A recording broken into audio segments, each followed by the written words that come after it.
Hello friends, learners link channel पर आप सबका स्वागत है। आज जनरल साइंस की इस क्वेश्चन सीरीज में हम प्रतीक शिवालिक सर की जो केवीएस पीआरटी टेस्ट सीरीज है उसके सेट एफ के साइंस पार्ट का डिटेल्ड सॉल्यूशन डिस्कस करेंगे। फ्रेंड्स, ये क्वेश्चंस आपके केवीएस पीआरटी एग्जाम के लिए काफी इंपॉर्टेंट है, इसलिए वीडियो को आप अंत तक जरूर देखें। इसके अलावा केवीएस के लिए कंटेंट वीडियो जनरल साइंस की और कंप्यूटर की भी एक सीरीज लर्नर्स लेन पर चल रही है, तो यदि अभी तक आपने मेरी उन वीडियोस को नहीं देखा है तो उन्हें भी जरूर देखें। उनका लिंक आपको नीचे डिस्क्रिप्शन बॉक्स में मिल जाएगा। और फ्रेंड्स, यदि आपको मेरा कंटेंट पसंद आ रहा हो तो प्लीज आप वीडियो को लाइक करें और चैनल को सब्सक्राइब करके बेल आइकन जरूर दबाएं, ताकि मैं जब भी नया वीडियो अपलोड करूं तो आपको नोटिफिकेशन मिल जाए। और इसे ज्यादा से ज्यादा शेयर भी करें। तो चलिए फिर अब हम शुरू करते हैं। फर्स्ट क्वेश्चन है, during which months do farmers grow mustard in India? Bharatvarsh में किसान सरसों को किन महीनों में उगाते हैं? ऑप्शन 1 जुलाई टू सितंबर, ऑप्शन 2 मार्च टू मई, ऑप्शन 3 अक्टूबर टू मार्च एंड ऑप्शन 4 है जनवरी टू मार्च। तो सबसे पहले हम जो क्रॉपिंग सीजन्स होते हैं इंडिया में उसके बारे में समझ लेते हैं। तो इंडिया में 3 तरीके के क्रॉपिंग सीजन्स हैं, रबी, खरीफ और जैद।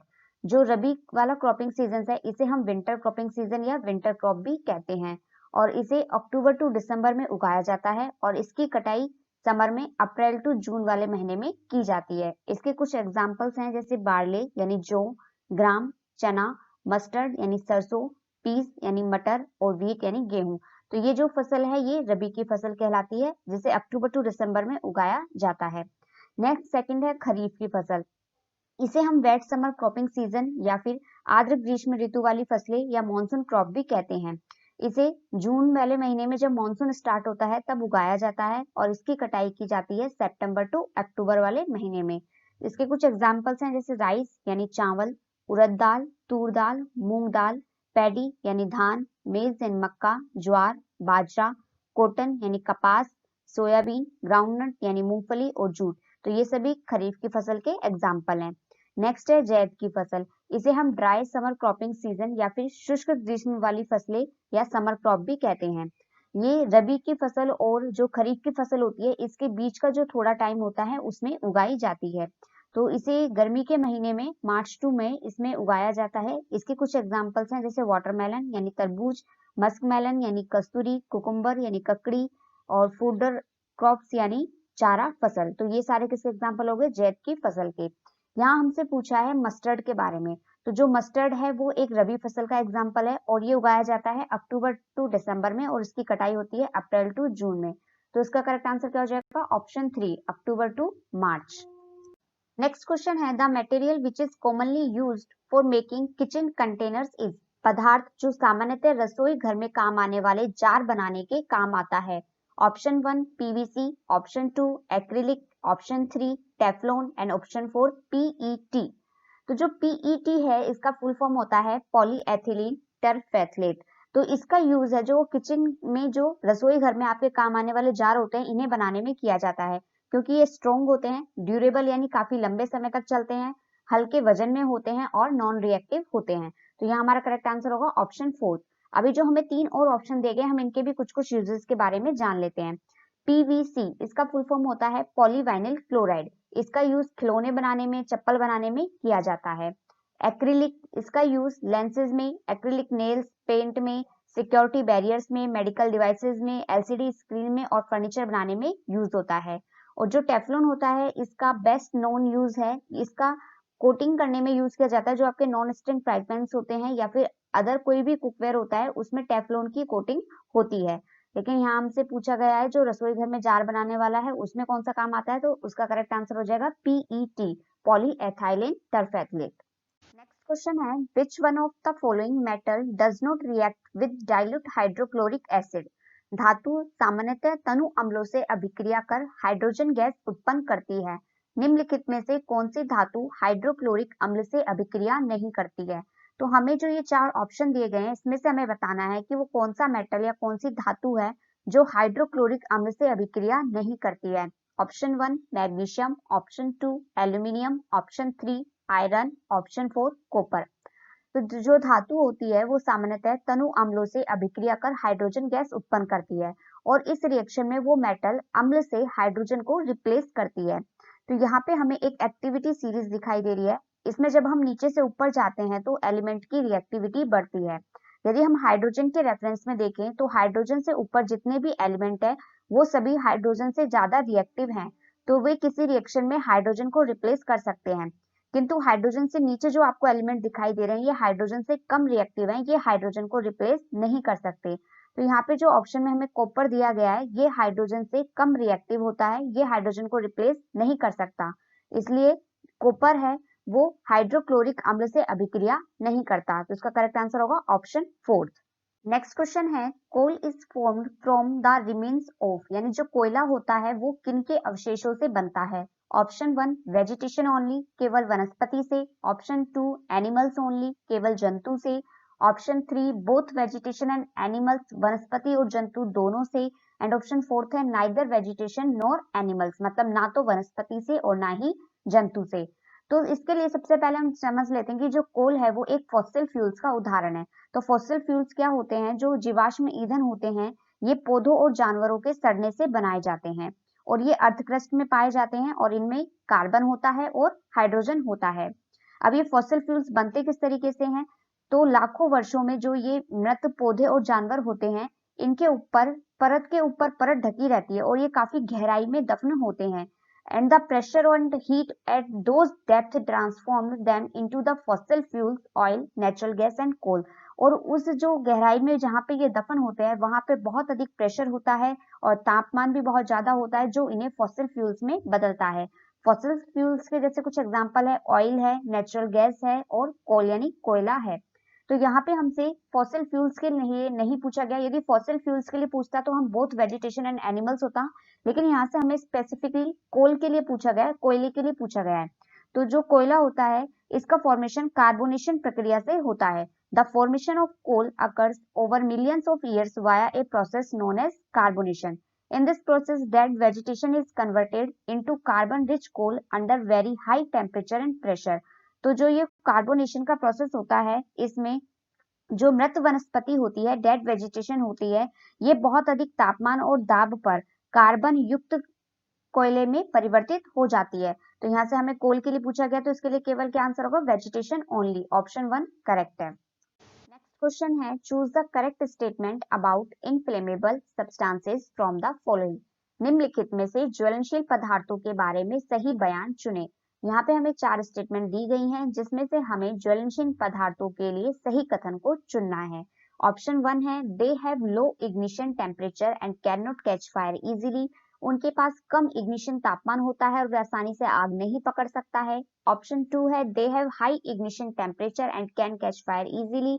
उनके पास उच्च इग्निशन तापमान होता है और वे आसानी से आग पकड़ सकते हैं।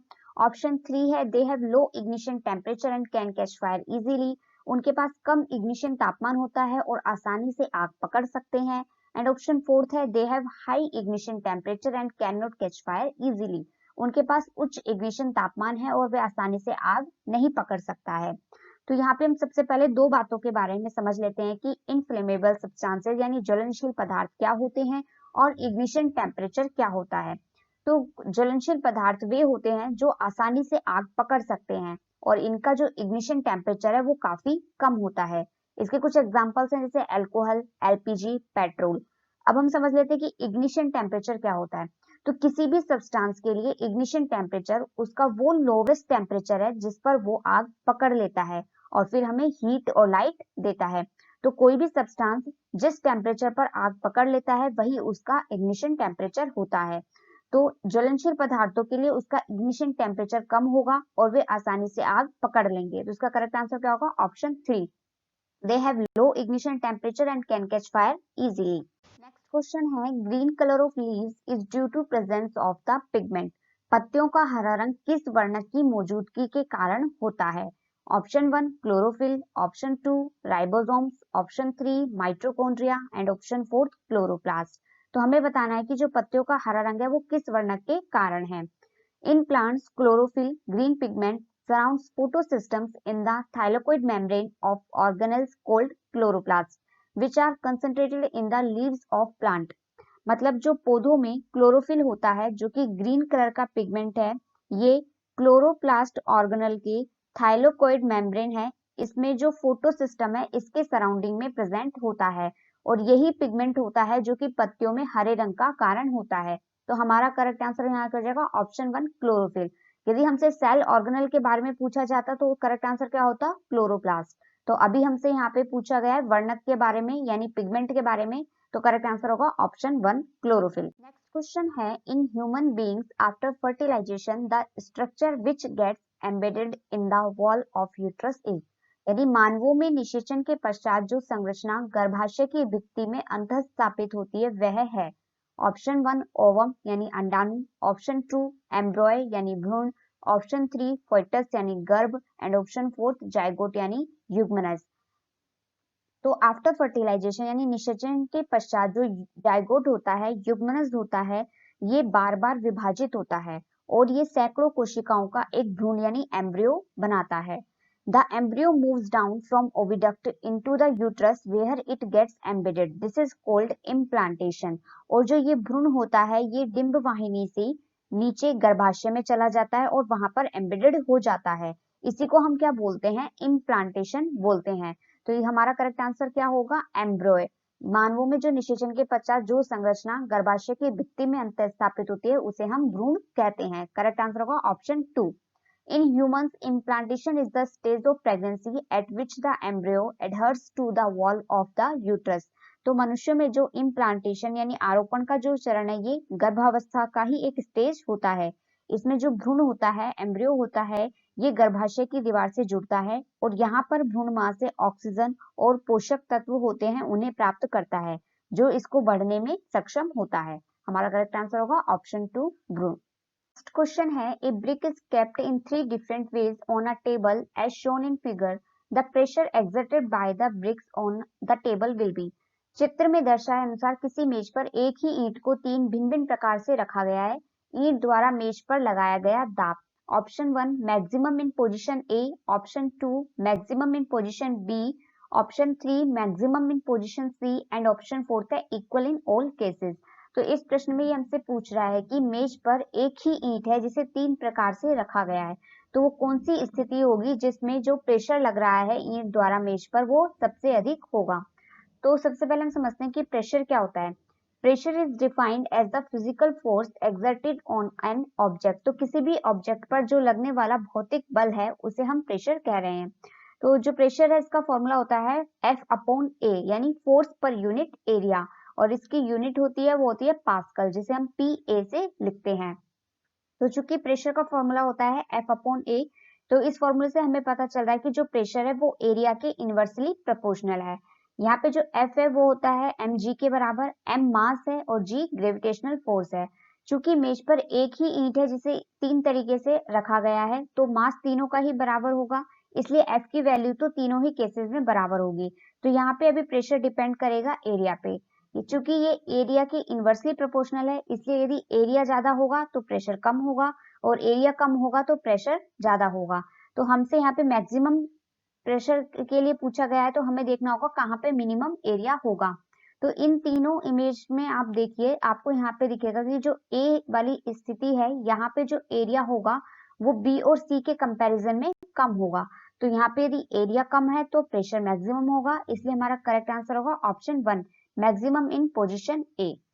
नेक्स्ट क्वेश्चन है two charged objects are brought close to each other then.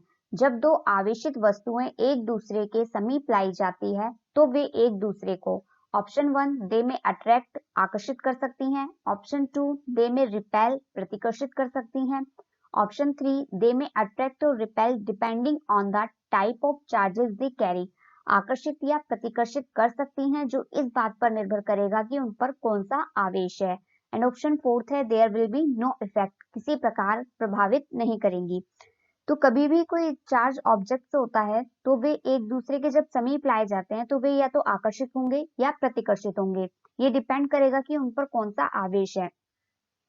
वे एक दूसरे को प्रतिकर्षित करेंगे यदि उन पर सेम चार्ज है, मतलब यदि दोनों पर पॉजिटिव चार्ज है या दोनों पर ही नेगेटिव चार्ज है तो वे एक दूसरे को प्रतिकर्षित करेंगे।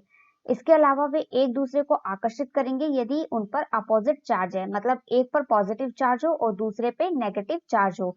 तो यहाँ हमारा करेक्ट आंसर क्या होगा? ऑप्शन 3, आकर्षित या प्रतिकर्षित कर सकते हैं, जो इस बात पर निर्भर करेगा कि उन पर कौन सा आवेश है। क्वेश्चन है, सन appears to move from east to west around the earth. This means that earth rotates from. पृथ्वी के चारों ओर सूर्य पूरब से पश्चिम की ओर गति करता प्रतीत होता है। इसका मतलब है कि पृथ्वी घूर्णन करती है। ऑप्शन 1, ईस्ट टू वेस्ट, पूरब से पश्चिम की ओर। ऑप्शन 2, वेस्ट टू ईस्ट, पश्चिम से पूरब की ओर। ऑप्शन 3, नॉर्थ टू साउथ, उत्तर से दक्षिण की ओर। एंड ऑप्शन 4 है वेस्ट टू नॉर्थ, पश्चिम से उत्तर की ओर। तो इस प्रश्न में हमसे पूछ रहा है कि पृथ्वी पर हमें सूर्य पूरब से पश्चिम की ओर गति करता हुआ दिखाई देता है। तो इसका मतलब क्या है कि पृथ्वी किस दिशा में घूर्णन करती है। तो हमें यहाँ पे पृथ्वी के घूर्णन की डायरेक्शन बतानी है। इसके अलावा हमें यहाँ पे डायरेक्शन के बारे में पता होना चाहिए कि इस दिशा को हम बोलते हैं ईस्ट, इधर होती है वेस्ट, ऊपर की तरफ नॉर्थ और नीचे की तरफ साउथ। तो ये डायरेक्शन होती है। अर्थ स्पिन और रोटेशन ऑन इट्स एक्सिस, जो हमारी पृथ्वी है वो अपने अक्ष पर घूर्णन करती है।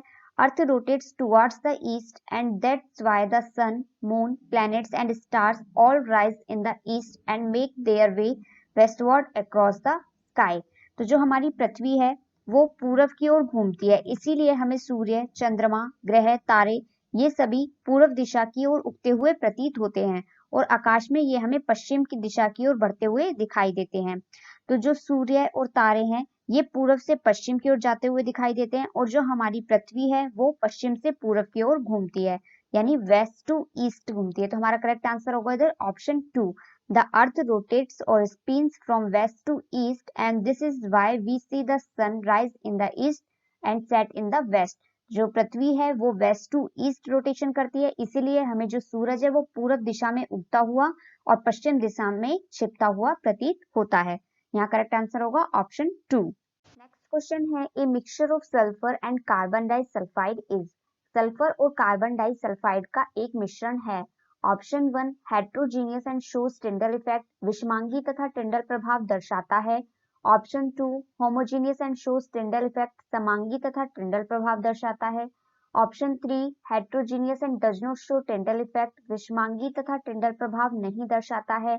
एंड ऑप्शन 4 है homogeneous and does not show Tyndall effect, समांगी तथा टिंडल प्रभाव नहीं दर्शाता है। तो सल्फर और जो कार्बन डाइसल्फाइड का मिश्रण होता है वो यूनिफॉर्म कंपोजिशंस नहीं होते हैं और इसीलिए ये एक हेट्रोजीनियस कंपोजिशन है और ये टिंडल इफेक्ट भी दर्शाता है। तो हमारा करेक्ट आंसर क्या होगा? Option 1, heterogeneous and shows Tyndall effect. तो अब हम ये समझ लेते हैं पहले कि हेट्रोजीनियस मिक्सचर क्या होता है और टिंडल इफेक्ट क्या होता है। तो सबसे पहले हेट्रोजीनियस मिक्सचर, तो इसमें दो या दो से ज्यादा फेजेस होती हैं और नॉन यूनिफॉर्म कंपोजिशन होता है और जो इस मिक्सचर के कंपोनेंट्स होते हैं यानी संगठक होते हैं उन्हें हम सामान्य आंखों से भी देख सकते हैं। इसका एक एग्जांपल है जैसे ऑयल और वाटर का मिक्सचर। तो इस मिक्सचर में क्या होता है, ऑयल और वाटर के बीच में एक अलग लेयर हमें दिखाई देती है, इसमें ऑयल ऊपर होता है वाटर नीचे होता है। तो इस तरीके के जो मिक्सचर होते हैं उन्हें हम बोलते हैं हेट्रोजीनियस मिक्सचर। नेक्स्ट हम देखते हैं कि टिंडल इफेक्ट क्या होता है। The phenomena of scattering of light by particles in a colloid or in a very fine suspension is called Tyndall effect. तो कोई एक ऐसा मिक्सचर जो सस्पेंशन हो या फिर कोलाइडल हो तो उसके कणों द्वारा जो लाइट की स्कैटरिंग की जाती है इस प्रभाव को हम बोलते हैं टिंडल इफेक्ट। इसके द्वारा जो लाइट का पाथ होता है वो हमें विजिबल होता है। तो जो सल्फर और कार्बन डाइसल्फाइड का मिक्सचर होता है उसमें हमें इस तरीके से यदि हम लाइट पास कराते हैं तो उसका पाथ हमें विजिबल होता है। तो ये एक तरीके से ये एक कोलाइडल सॉल्यूशन भी है। तो हमारा करेक्ट आंसर यहाँ ऑप्शन 1 होगा। लेकिन यदि मान लो हमारे पास होमोजीनियस मिक्सचर होता जैसे कि सॉल्यूशन है तो उसमें यदि हम लाइट पास कराते तो उसका पाथ हमें यहाँ पे शो नहीं होता, तो ये टिंडल इफेक्ट नहीं दर्शाता। तो हम ये भी समझ लेते हैं कि होमोजीनियस मिक्सचर्स क्या होते हैं। तो जो होमोजीनियस मिक्सचर्स होते हैं उसमें उसके जो संघटक होते हैं वो यूनिफॉर्मली डिस्ट्रीब्यूटेड होते हैं और जो इसमें हमें एक ही फेस देखने को मिलती है और जो कंपोनेंट्स होते हैं इसके संघटक होते हैं उन्हें हम सामान्य आंखों से नहीं देख सकते। इसका एग्जाम्पल है जैसे अल्कोहल और वाटर का मिक्सचर है, मिल्क शेक का मिक्सचर है या फिर शिकंजी है जो हम नींबू और पानी को मिलाकर बनाते हैं। तो उसमें हम नींबू, पानी है या शक्कर है उन्हें अलग अलग नहीं देख पाते, हमें केवल उसकी एक फेज ही दिखाई देती है। तो इस तरीके के जो मिक्सचर होते हैं उसे हम बोलते हैं होमोजेनियस मिक्सचर। नेक्स्ट क्वेश्चन है, Dalton's atomic theory successfully explain. Dalton के परमाणु सिद्धांत ने सफलतापूर्वक समझाया? First, law of conservation of mass, द्रव्यमान संरक्षण का नियम। Second, law of constant composition, स्थिर अनुपात का नियम। Third, law of radioactivity, रेडियो एक्टिवता का नियम। Fourth, law of multiple proportion, गुणित अनुपात का नियम। तो हमें ये बताना है कि इन चारों नियम में से कौन से नियम डाल्टन के परमाणु सिद्धांत ने सफलतापूर्वक समझाए। Dalton's atomic theory successfully explained the laws of chemical combination, but no point about radioactivity was mentioned by Dalton in his theory. तो डाल्टन के परमाणु सिद्धांत द्वारा हम द्रव्यमान संरक्षण का नियम, स्थिर अनुपात का नियम और गुणित अनुपात के नियम को समझा सकते हैं, लेकिन उन्होंने रेडियो एक्टिवता के बारे में कोई बात नहीं की। तो यहाँ पे हमारा करेक्ट ऑप्शन क्या होगा? Option fourth. First, second and fourth जो नियम है वो डाल्टन के परमाणु सिद्धांत से समझाए जा सकते हैं। यहाँ पे कुछ डाल्टन की जो एटॉमिक थ्योरी है उसके पोस्टुलेट्स दिए गए हैं। फ्रेंड्स, इन्हें हम डिटेल में एक अलग से वीडियो में समझेंगे, क्योंकि यदि यहाँ पर हम इन्हें सब पॉइंट्स को डिटेल में समझेंगे तो वीडियो काफी लंबा हो जाएगा। फ्रेंड्स, यदि आपको मेरा कंटेंट पसंद आ रहा हो तो प्लीज आप वीडियो को लाइक करें और चैनल को सब्सक्राइब करके बेल आइकन जरूर दबाएं, ताकि मैं जब भी नया वीडियो अपलोड करूँ तो आपको नोटिफिकेशन मिल जाए और इसे फ्रेंड्स ज्यादा से ज्यादा शेयर भी करें। तो अभी हम कुछ मेन जो पॉइंट्स है उन्हें समझ लेते हैं। All matter is made of very tiny particles called atom. जो मैटर है वो छोटे छोटे पार्टिकल से मिलके बना होता है, जिन्हें हम एटम कहते हैं। Atoms are individual particles which cannot be created or destroyed in a chemical reaction.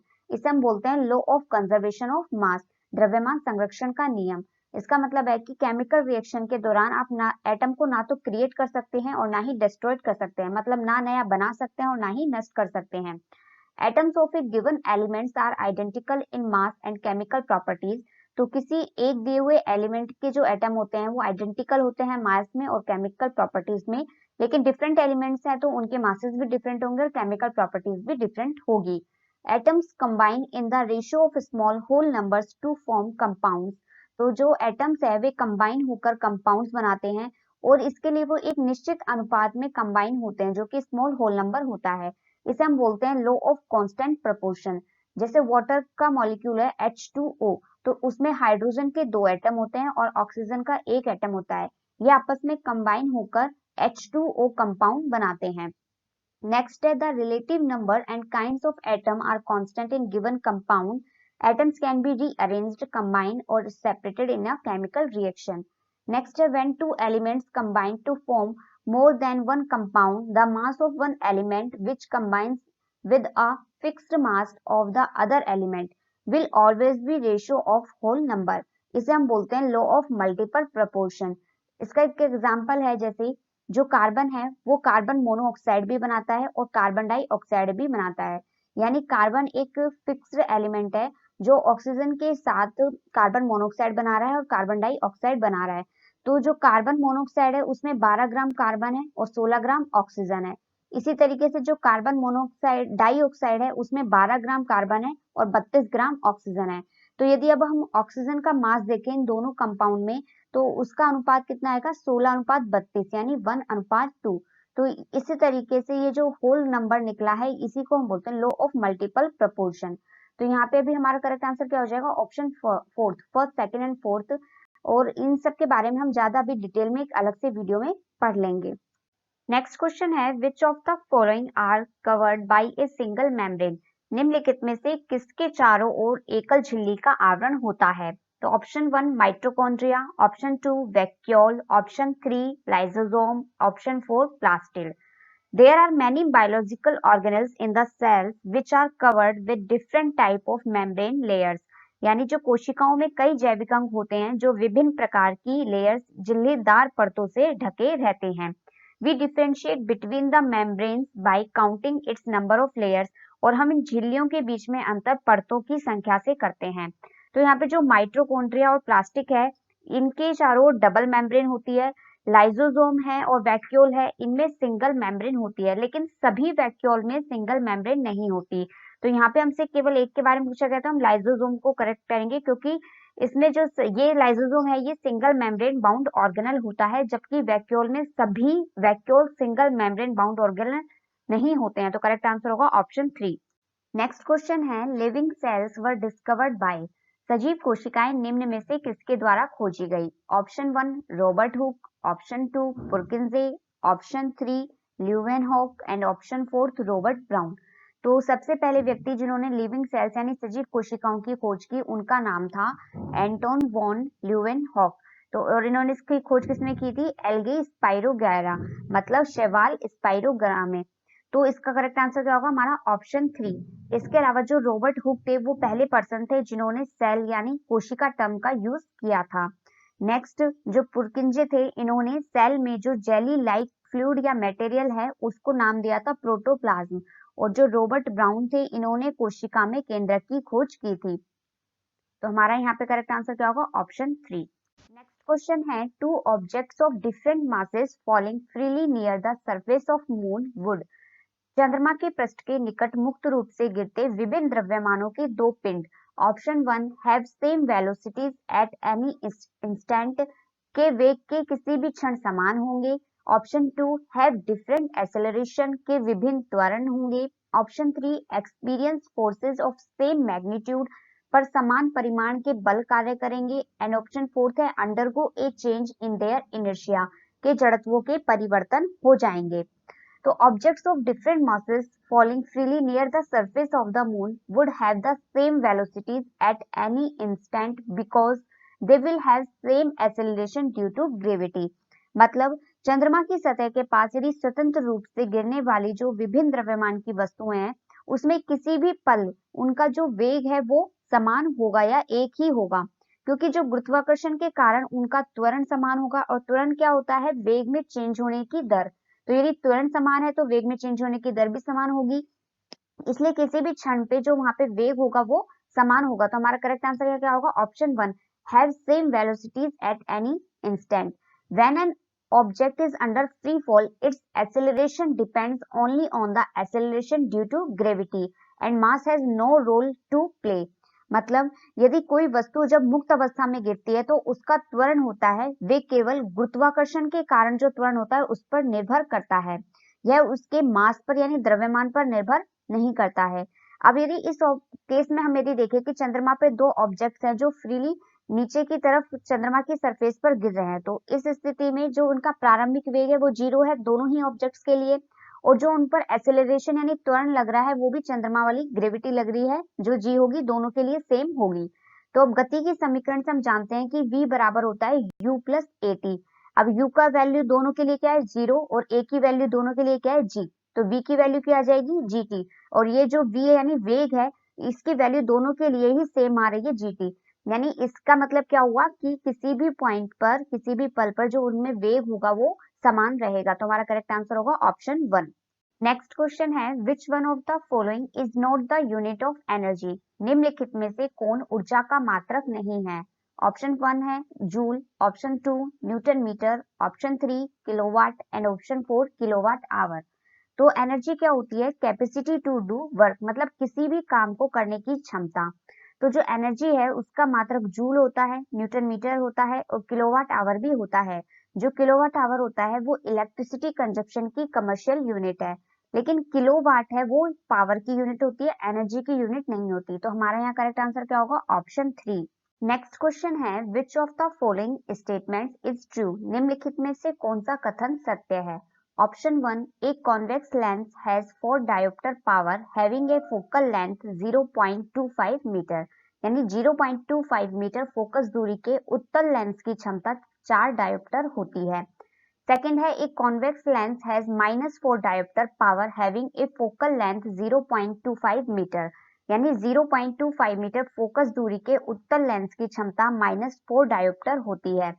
Third है एक concave lens has 4 dioptre power having a focal length 0.25 metre, 0.25 metre focus दूरी के अवतल लेंस की क्षमता 4 डायोप्टर होती है। एंड फोर्थ है concave lens has -4 dioptre power having a focal length 0.25 metre, यानी 0.25 मीटर फोकस दूरी के उत्तल लेंस की क्षमता -4 डायोप्टर होती है। तो यहाँ पे हमसे इसमें पूछ रहा है कि हमें एक तो फोकस दूरी दी गई है 0.25 मीटर है और कॉन्वेक्स लेंस या कॉनकेव लेंस उसकी पावर दी गई है 4 डायोप्टर है। तो हमें बताना है कि इसमें से कौन सा कथन सत्य है।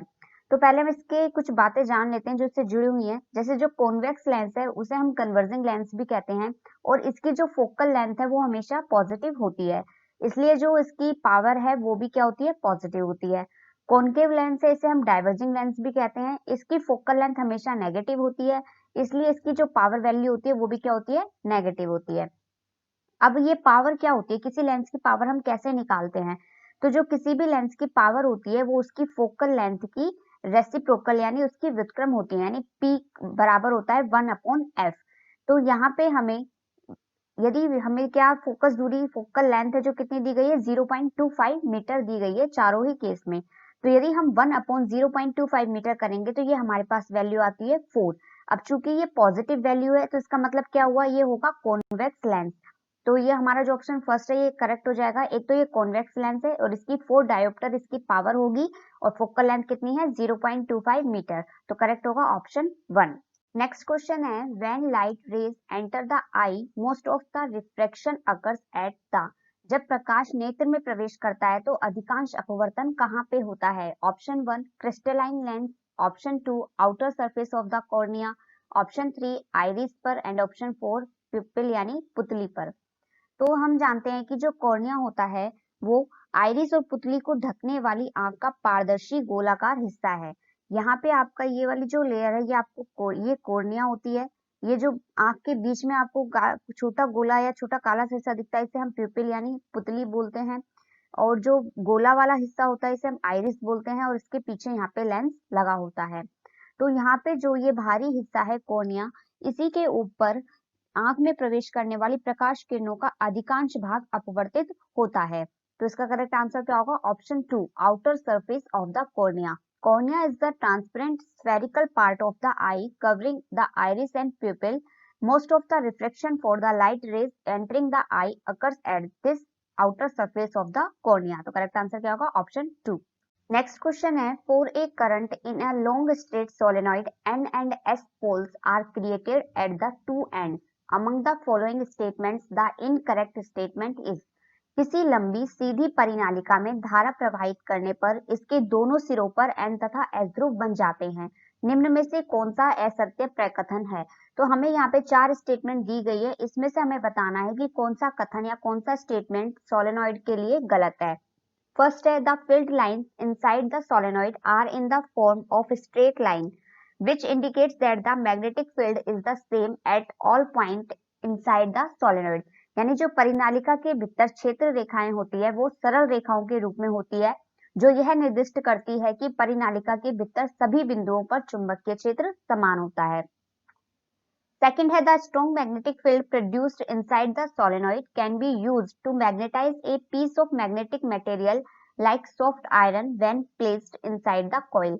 परिनालिका के भीतर उत्पन्न प्रबल चुंबकीय क्षेत्र का उपयोग चुंबकीय पदार्थ जैसे नरम लोहे के टुकड़ों को परिनालिका के भीतर रखकर चुंबकित करने में किया जा सकता है। थर्ड है, the pattern of the magnetic field associated with the solenoid is different from the pattern of the magnetic field around a bar magnet. यानी परिनालिका से संबंध चुंबकीय क्षेत्र का पैटर्न छड़ चुंबक के चारों ओर चुंबकीय क्षेत्र के पैटर्न से डिफरेंट होता है, भिन्न होता है। एंड फोर्थ है, the N and S pole exchange position when the direction of current through the solenoid is reversed। यानी परिनालिका में प्रवाहित धारा की दिशा उल्टी हो जाने पर या उत्क्रमित होने पर N और S ध्रुवों की भी अदला बदली हो जाती है। तो इनमें से कौन सा कथन गलत है, इसे जानने से पहले हम ये जान लेते हैं कि सोलेनॉइड क्या होता है और उसकी कुछ विशेषताएं क्या होती हैं। A coil of many circular turns of insulated copper wire wrapped closely in the shape of a cylinder is called a solenoid। तो जो यहाँ पे आप ये वाली इमेज देख रहे हैं ये एक सोलेनॉइड की इमेज है। जो सोलेनॉइड होता है ये एक सिलेंडर के आकार में बारीकी से लिपटे हुए इंसुलेटेड कॉपर के तार होते हैं जो कई घुमाव से बने होते हैं। तो इस तरीके का जो कॉइल होता है उसे हम बोलते हैं solenoid. The magnetic field inside a long straight current carrying solenoid is uniform which is represented by parallel lines। मतलब यदि किसी सोलेनॉइड में लंबे समय तक हम करंट फ्लो कराते हैं तो इसके अंदर जो चुंबकीय क्षेत्र बनता है वो सभी जगह अंदर में एक समान होता है और इसे समांतर रेखाओं के द्वारा दर्शाया जाता है। तो यहाँ पे जो हमारा ये ऑप्शन है फर्स्ट ये करेक्ट है कि परिनालिका के भीतर जो क्षेत्र रेखाएं होती हैं वो सरल रेखाओं के रूप में होती हैं और ये दर्शाती हैं कि परिनालिका के भीतर सभी बिंदुओं पर चुंबकीय क्षेत्र समान होता है। तो अभी यहाँ पे अंदर जो स्ट्रॉन्ग फील्ड जनरेट होता है, यदि इसमें कोई चुंबकीय पदार्थ जैसे नरम लोहे के टुकड़े इन्हें रखा जाए तो उन्हें चुंबकित भी किया जा सकता है। तो इसलिए हमारा सेकंड स्टेटमेंट भी करेक्ट है। नेक्स्ट हम देखते हैं, one end of the solenoid serves as a magnetic north pole and the other as the south pole. तो जो सोलेनॉइड है उसका एक सिरा तो नॉर्थ पोल की तरह कार्य करता है और दूसरा साउथ पोल की तरह। The N and S pole exchange position when the direction of current the through the solenoid is reversed। यदि इस सोलेनॉइड में जो करंट फ्लो कराया जा रहा है उसकी दिशा बदल दी जाए तो जो N और S पोल है उनकी भी स्थिति बदल जाएगी। तो जो हमारा ऑप्शन फोर्थ है वो भी करेक्ट है। नेक्स्ट हम देखते हैं, इस solenoid behaves like a bar magnet. जो सोलेनॉइड है वो एक बार मैग्नेट की तरह बिहेव करता है, क्योंकि जिस तरीके से हमें बार मैग्नेट में चुंबकीय रेखाएं प्राप्त होती हैं उसी तरीके से हमें इसे सोलेनॉइड में भी प्राप्त होती है। तो ये एक सोलेनॉइड का इमेज है और ये एक बार मैग्नेट का इमेज है। तो आप इसमें देख रहे हैं कि जिस तरीके से चुंबकीय क्षेत्र रेखाएं हमें सोलेनॉइड में मिल रही है उसी तरीके की रेखाएं हमें बार मैग्नेट में भी मिल रही है। तो यहाँ पे ऑप्शन 3 में ये कहा गया है कि जो परिनालिका से संबंधित चुंबकीय क्षेत्र का पैटर्न है वो छड़ चुंबक के चारों ओर चुंबकीय क्षेत्र के पैटर्न से भिन्न होता है। तो ये स्टेटमेंट हमारा गलत हो जाएगा क्योंकि ये भिन्न नहीं होता, ये समान होता है। तो हमारा करेक्ट आंसर यहाँ पे क्या होगा, ऑप्शन 3। नेक्स्ट क्वेश्चन है, which is the correct sequence of air passes during inhalation. अंतः श्वसन के दौरान वायु प्रवाह का सही मार्ग कौन सा है? ऑप्शन 1 नासाद्वार, कंठ, ग्रसनी, श्वसन नली, फेफड़े। ऑप्शन 2 नासा मार्ग, नासाद्वार, श्वसन नली, ग्रसनी, कंठ कुपिकाएं। ऑप्शन 3 कंठ, नासाद्वार, ग्रसनी, फेफड़े।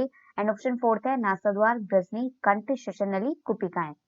तो सबसे पहले हम जो अंतः श्वसन होता है, इनहेलेशन होता है, उस दौरान वायु प्रवाह का क्या मार्ग रहता है उसे हम समझते हैं। तो हमारे नाक में जो यहाँ पे छेद होते हैं उन्हें हम नोस्ट्रल्स बोलते हैं, यानी नासाद्वार बोलते हैं, जहां से हम सांस लेते हैं या गैस को अपने अंदर लेते हैं। तो जो भी ये इनहेलेशन यानी अंतः श्वसन का प्रोसेस होता है वो नोस्ट्रल्स यानी नासाद्वार से शुरू होता है और फिर ये फेरिंग्स और लॉरिंग्स से होता हुआ ट्रैकिया में जाता है और उसके बाद ये हमारे लंग्स में प्रवेश करके एल्वियोली तक जाता है। एल्वियोली में जो गैसेस का एक्सचेंज होता है ब्लड कैपिलरीज के साथ वो होता है। तो इस प्रकार से जो यहाँ पे वायु प्रवाह का सही मार्ग कौन सा हुआ, नॉस्ट्रल्स, उसके बाद फेरिंग्स, उसके बाद लॉरेंस एंड फिर ट्रैकिया एंड अंत में एल्वियोली। तो हमारा करेक्ट आंसर क्या होगा, ऑप्शन 4। थैंक यू फ्रेंड्स, यदि आपको मेरा कंटेंट पसंद आ रहा है तो प्लीज आप वीडियो को लाइक करें, चैनल को सब्सक्राइब करें और वीडियो को अपने दोस्तों के साथ शेयर करें। इससे मुझे मोटिवेशन मिलता है और मैं आपके लिए इसी तरीके का क्वालिटी कंटेंट लाती रहूंगी। Thank you friends.